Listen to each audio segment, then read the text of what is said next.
6.8 Radio Gemilang FM, Jendela Musik dan Informasi. Assalamualaikum warahmatullahi wabarakatuh.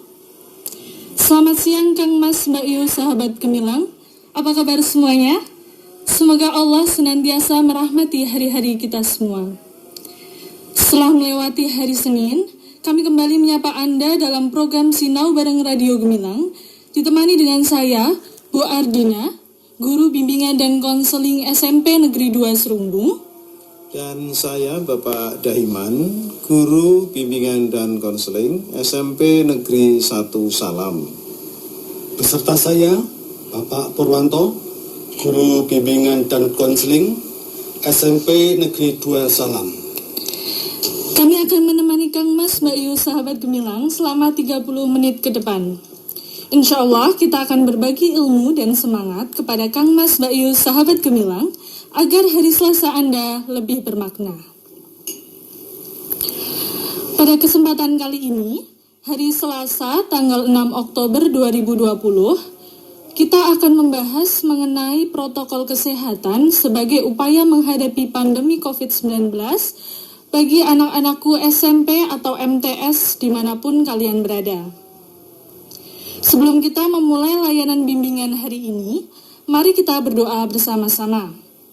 Bagi yang beragama Islam, kami pandu dengan bacaan basmalah bersama-sama. Bagi agama lain dapat menyesuaikan sesuai agama masing-masing. Berdoa dimulai. Bismillahirrahmanirrahim. Berdoa selesai. Semoga layanan bimbingan hari ini dapat memberikan manfaat bagi Kang Mas, Mbak Yu, sahabat Gemilang semuanya. Kang Mas, Mbak Yu, sahabat Gemilang, semenjak bulan Maret 2020, kita ketahui bahwa pandemi COVID-19 mulai muncul di Indonesia. Terhitung sudah 7 bulan lamanya, kita melakukan banyak kegiatan di rumah, seperti bekerja maupun sekolah. Segala kegiatan yang mengundang kerumunan, keramaian, dan interaksi secara langsung mulai diinstruksikan untuk diminimalisir oleh pemerintah, tidak terkecuali belajar mengajar. Kebijakan menjaga jarak atau biasa dikenal dengan sebutan physical distancing mulai dikenalkan di Indonesia. Physical distancing merupakan salah satu upaya penanggulangan penyebaran COVID-19. Fenomena ini benar-benar menjadi tantangan baru bagi berbagai kalangan. Hal ini mendorong kita menciptakan berbagai inovasi agar tetap produktif walaupun di rumah saja. Selain penggalakan kebijakan physical distancing, protokol kesehatan pun gencar disosialisasikan. Apakah anak-anakku sudah memahami protokol kesehatan yang digalakan?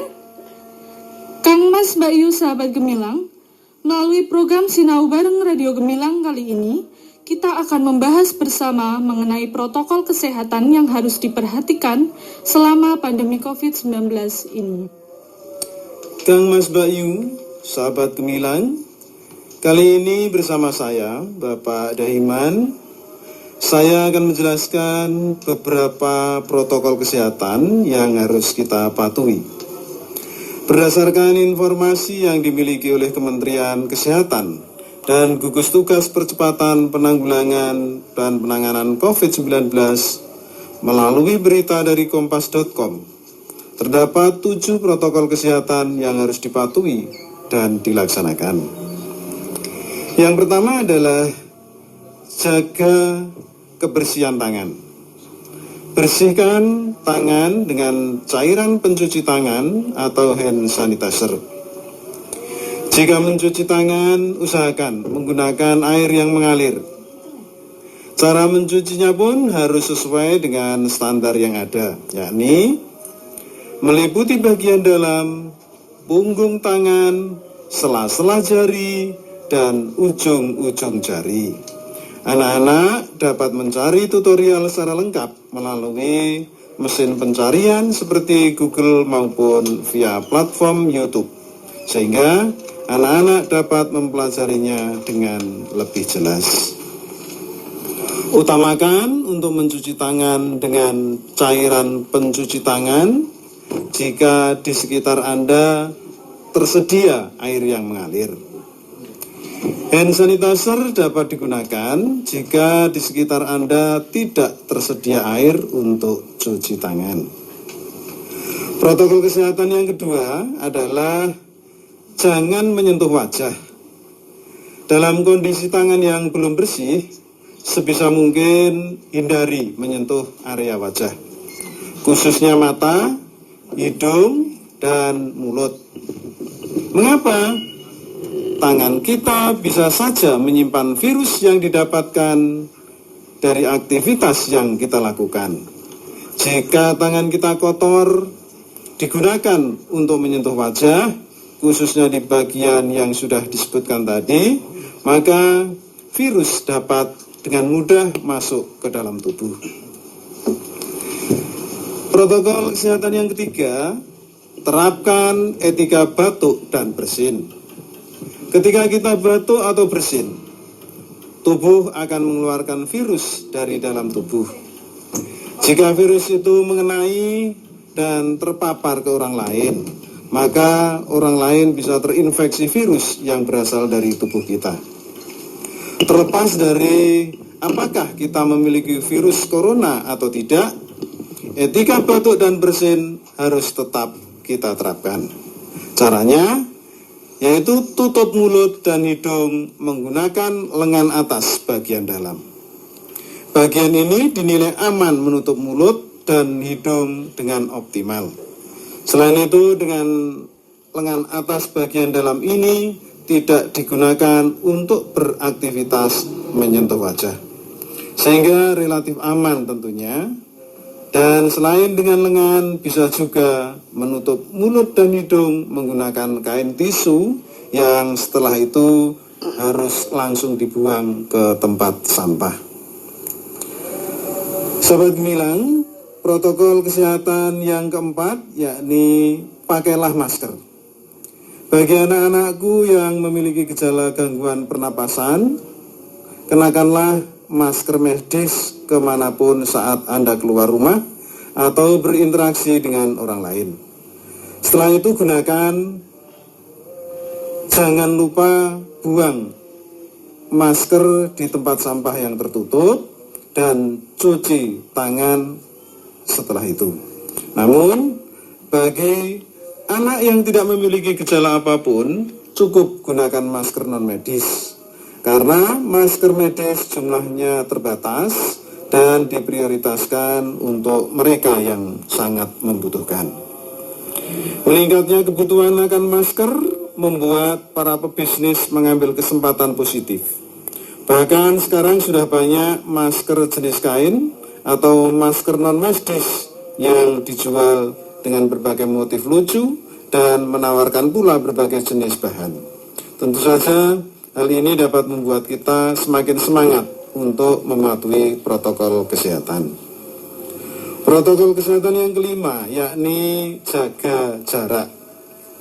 Untuk menghindari terjadinya paparan virus dari orang ke orang lain, kita harus senantiasa menjaga jarak dengan orang lain minimal 1 meter. Terlebih jika orang tersebut menunjukkan gejala gangguan pernapasan. Jaga jarak juga dikenal dengan istilah physical distancing. Kita dilarang untuk mendatangi kerumunan, meminimalisir kontak fisik dengan orang lain, dan tidak mengadakan acara yang mengundang banyak orang. Di rumah aja, jangan kemana-mana, di rumah aja. Jangan kemana-mana, rumah baik, corona di luar. Di rumah aja. Radio Gemilang, Mas Mbak Yu, sahabat Gemilang, bersama saya Bapak Purwanto akan melanjutkan pembahasan kita mengenai protokol kesehatan yang telah disampaikan oleh Ibu Ardina dan Bapak Dahiman. Protokol kesehatan yang keenam yaitu isolasi mandiri. Bagi anak-anak yang merasa tidak sehat, seperti mengalami demam, batuk, pilek, nyeri tenggorokan, serta sesak napas, diminta untuk secara sadar dan sukarela melakukan isolasi mandiri di dalam rumah. Tetap berada di dalam rumah dan tidak mendatangi tempat kerja, termasuk sekolah atau tempat umum yang lain, karena anak-anak memiliki risiko terinfeksi COVID-19 dan penularannya kepada orang lain.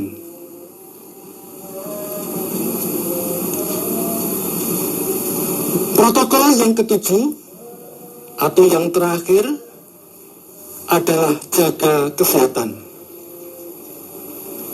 Selama berada di dalam rumah atau berkegiatan di luar rumah, pastikan kesehatan fisik tetap terjaga dengan berjemur pada sinar matahari pagi hari selama beberapa menit, mengkonsumsi makanan bergizi seimbang, dan melakukan olahraga ringan. Istirahat yang cukup juga sangat dibutuhkan dalam upaya menjaga kesehatan selama masa pandemik ini. Itulah anak-anakku, ketujuh protokol kesehatan yang harus kita patuhi dan kita laksanakan sebagai upaya penanggulangan penyebaran COVID-19. Patuhilah protokol kesehatan demi kesehatan. Mas Mbak Yu, sahabat gemilang, setelah kita membahas mengenai 7 protokol kesehatan, kita akan memberikan tips untuk menghindari kebosanan ketika berada di rumah saja.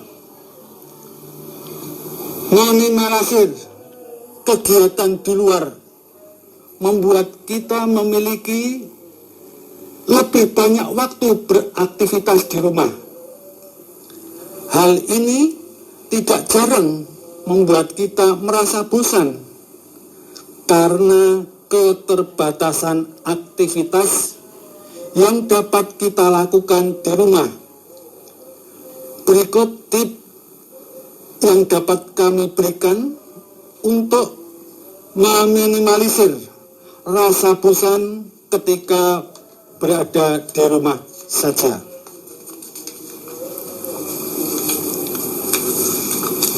Temukan hobi Anda ketika di rumah. Beberapa orang yang menggemar membaca dapat menghabiskan waktunya di rumah dengan membaca. Bagi anak-anak yang senang berkreasi dengan musik, dapat mengasah skillnya dengan latihan di rumah saja. Nah, demikian ada lagi hobi yang sedang banyak orang lakukan, yaitu berkebun. Bagaimana dengan Bu Ardina ketika kegiatan atau hobi yang dilakukan di rumah untuk menghindari rasa bosan tersebut? Saya pribadi lebih senang mengasah diri dalam skill memasak, Pak. Karena saya ini kan hobi kuliner atau mencoba makanan-makanan yang baru. Di kala pandemi seperti ini, saya mencoba meminimalisir makan di luar. Jadi saya putuskan untuk mengisi waktu luang dengan belajar memasak di rumah, Pak. Selain skill memasak saya yang bisa saya asah, saya pun terpuaskan dengan makanan yang saya masak. Begitu, Pak. Kalau begitu mantap loh, Bu. Jadi tetap terpuaskan, hobi kulinernya dan skill juga terasa Jika Pak Caiman, bagaimana hobi yang Anda lakukan di rumah? Ya, kalau saya karena dengan lahan yang meskipun terbatas, saya mencoba berkebun dengan memelihara tanaman hias, yang mana justru ini sekaligus bisa sambil berjemur kan untuk meningkatkan imun. Ya, bisa anak-anak meniru. Silakan. Baik anak-anak, itulah tadi sekilas informasi dari Ibu Adina dan Pak Caiman, contoh hobi yang dilakukan untuk menghindari rasa bosan ketika di rumah saja, di samping melakukan aktivitas yang membuat bahagia. Hobi juga dapat memberikan kemanfaatan untuk kita. Jadi, temukanlah hobi yang membuat kalian bersemangat untuk beraktivitas meskipun di rumah saja. Hal ini akan membantu Anda untuk mengusir rasa bosan yang melanda ketika di rumah saja. Hobi terbukti mampu menambah semangat dan mengatasi stres. Hobi mampu membuat otak menjadi segar kembali, di samping penatnya menghabiskan waktu yang teramat lama untuk tinggal di rumah.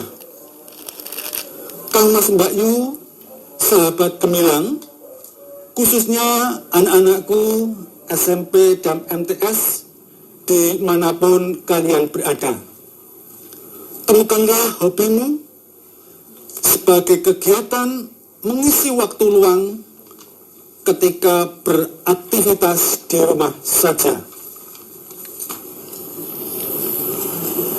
Kalau Mbak Yu, sahabat gemilang, khususnya anak-anakku SMP dan MTS dimanapun berada, tidak terasa layanan bimbingan kali ini sudah akan berakhir. Sebelum kita akhiri layanan bimbingan hari ini, mari kita ulas sebentar protokol kesehatan yang harus kita patuhi. Jangan lupa memohon perlindungan kepada Tuhan Yang Maha Esa agar kita senantiasa diberi kesehatan dan keselamatan.